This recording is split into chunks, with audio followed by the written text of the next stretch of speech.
Why do we have prisons? The main reason why prisons exist is that society finds it necessary to separate and isolate perpetrators. Prisons are now currently used as reform and rehabilitation centers for inmates, unlike previous years where the main objective for prison was for punitive purposes. Currently, our prisons are overcrowded and have increased 500% from 1980 to 2011, according to Reason.com. Congress. The most important issue that you should consider in 2014 is overcrowding federal prisons.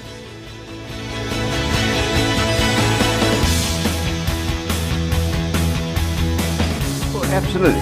America has 5% of the world's population, 25% of the world's prisoners. We have far too many people in prison. According to PewResearch.org, the United States is number one in having the most amount of prisoners in the world.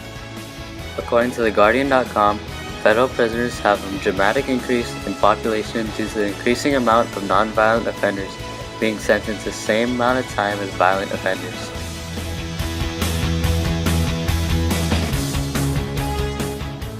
Because of the overcrowding, states like California, Washington, and Florida are going over their budget limit. The cost of incarcerating an inmate is around $50,000, and if our federal prison population keeps increasing, the more and more we will be overspending budget.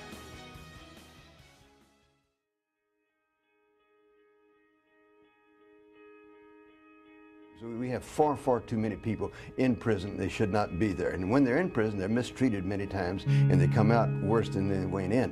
So we need to address the entire criminal justice system, not just prisons. It's true.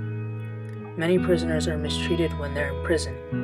There have been many instances where guards have been caught harming the inmates by having them participate in fights against each other or undergo cruel and unusual punishments. According to the criminal complaint, one inmate said he would do stupid stuff for food and coffee.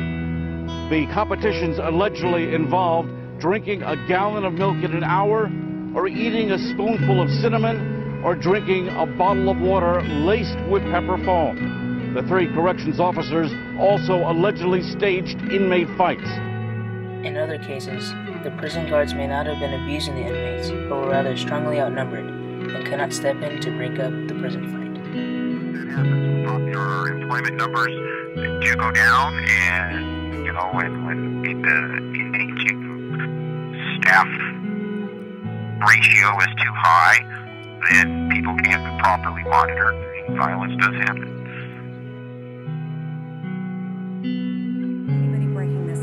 Because we don't have the staff to break it up. There's only 4 correction officers there, 3 correction officers, and a supervisor. And that is not enough to quell that situation. Federal prisons have also been tearing apart the inmates from their loved ones. End up becoming victims of their parents' incarceration. To see their fear and their hunger and their desire to see a parent that chose drugs over them, that hurts a child. Harvard says the number of children with one or more parents in custody continues to rise. They're in the schools, the supermarkets, they're in the basketball games, they're at church, and we're overlooking them. Children with parents in prison are more likely to get locked up themselves. But the pendulum has swung too far the other way now. We've got to find a balance, and it's just destroying too many lives. Literally millions of lives are being destroyed. Not only the prisoners, their spouses, their children, their communities being hurt by this. So yes, there is a concern, but.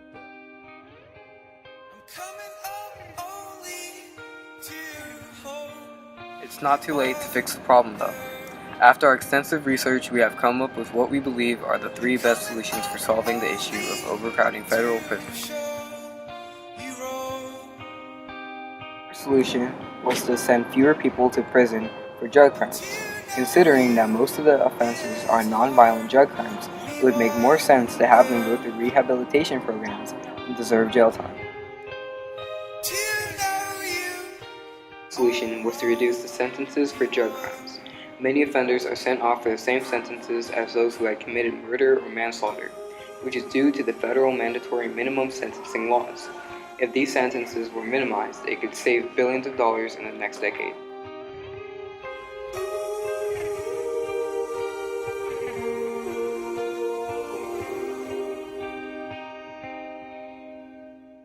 The last solution we pulled is one that isn't exactly the first thing that comes to people's minds when thinking about reducing overcrowding prisons. It's releasing elderly prisoners from federal custody. People who are over 55 years old are highly unlikely to commit more crimes after being released. According to many studies, this theory seems correct, considering it's unheard of to see an 80-year-old woman rob a bank.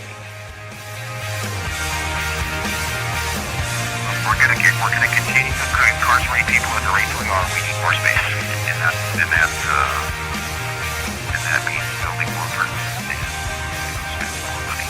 So we either need to evaluate what we're doing and change our current course, or if we decide to continue on our current course, then we need to build more space.